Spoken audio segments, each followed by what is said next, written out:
ঢাকা মিরপুরের রেড ডোর রেস্টুরেন্ট এখন রাজশাহীতে। তো কে কে গেছেন? বেশ কিছুদিন হলো ওপেন হয়েছে, যাচ্ছি করে যাওয়া আর হয়ে ওঠেনি। তো আজকে ফাইনালি চলে গেছিলাম এখানকার সেই ভাইরাল খাবারটা খাইতে, চিজি কর্ন ডগ। অনেক ভাইরাল দেখছিলাম, আর এই টানাটানি দেখেই আসলে খাবার হাইপটা আরো বেড়ে গেছিল। আসলে আমরা মেইনলি গেছিলাম বাজারে, আর বাজার গেলে যেহেতু আমাদের কিছু না কিছু খাইতেই হবে, তো ভাবলাম খাইতে যখন হবে তাহলে কেন না আজকে আমরা রেড ডোতেই চলে যাই। তো সেই জন্যই আসলে যাওয়া, আর অনেকদিন থেকে প্ল্যানিং ছিল, যাওয়া হচ্ছিল না। তো আজকে সব মিলিয়ে আসলে সময় সুযোগ হয়ে উঠেছে, তাই আমরা চলে গেছিলাম রেড ডোতে। তো আমরা ফার্স্টে গেছিলাম আড়ংয়ে, সেখানে কিছু কাজ ছিল। তো আড়ংয়ে যে আসলে কোনো সুবিধা করতে পারলাম না, কারণ দেখছিলাম যে একদম নতুন কোনো কালেকশন নাই।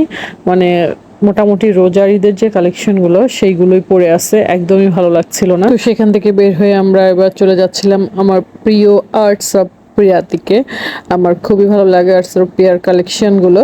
তো এর আগে আমার এখান থেকে বেশ কিছু ড্রেস নেওয়া হয়েছে, তো সেখানে এই জন্য চলে যাচ্ছিলাম। কিন্তু আর্টস অফ প্রিয়ার আছে শোরুমেও কালেকশনগুলো আমার ভালো লাগলো না, ওদের অনলাইন কালেকশনগুলো বেশি ভালো। এর আগে আছে শোরুমে বেশ ভালো কালেকশন ছিল, বাট এখন দেখছি যে সেখান থেকে আমরা চলে যাচ্ছি আমাদের বহুল প্রতীক্ষিত রেড ডোতে, যেটা হাইডাউট ক্যাফের একদম অপোজিটে। আর এটা হচ্ছে ইরানি বোরখা বাজার হচ্ছে সেকেন্ড ফ্লোরে, আর এইটা থার্ড ফ্লোরে রেড ডো। তো এই তো আমরা চলে আসলাম, ভেতরে ঢুকে দেখলাম যে খুব বড় হচ্ছে স্পেস না, খুবই ছোটখাটো একটা স্পেস, তবে প্রচুর মানুষের ভিড়। আসলে এটা এখন নতুন ওপেন হয়েছে, সেই জন্য খুবই ছোটখাটো জায়গা। মানে সেই রকম আমি স্পেশাল কিছু দেখেছি যে তা না, মানে ডেকোরেশনের মধ্যে ছিমচাম ঠিক আছে, ছোটখাটোর মধ্যে। কিছুক্ষণের মধ্যে আমাদেরকে মেনু কার্ড দিয়ে দিল। আমরা তো ডিসাইড করে আসছিলাম যে আমরা চিজি কর্ন ডগ খাবো, সেটাই আমরা ওদেরকে অর্ডার দিয়ে দিলাম। তো ওরা বললে হচ্ছে 20 মিনিট সময় লাগবে। তো আমরা ওয়েট করছিলাম আর দেখছিলাম প্রচুর ভিড় আছে। আর এখানে শুধু যে আমরা এটা খেতে এসেছি চিজি কর্ন ডগ সেটাই আছে তা না, এখানে প্রচুর রকম খাবার দাবার আছে। এখানকার রামেন বলেন, তারপরে ডাম্পলিং বলেন, এগুলো অনেক হচ্ছে সুন্দর আর কি, শুনছি যেটা।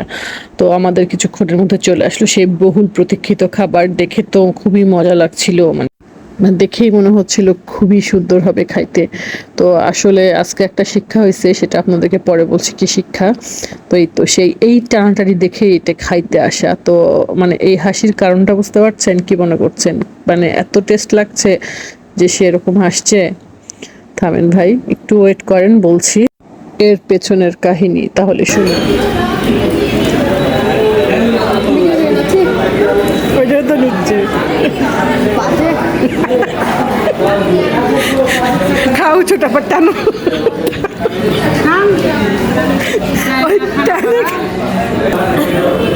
তুমি খাইও,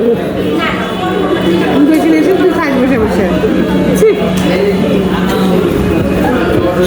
আমার কেমন ভালো লাগে আমার সাথে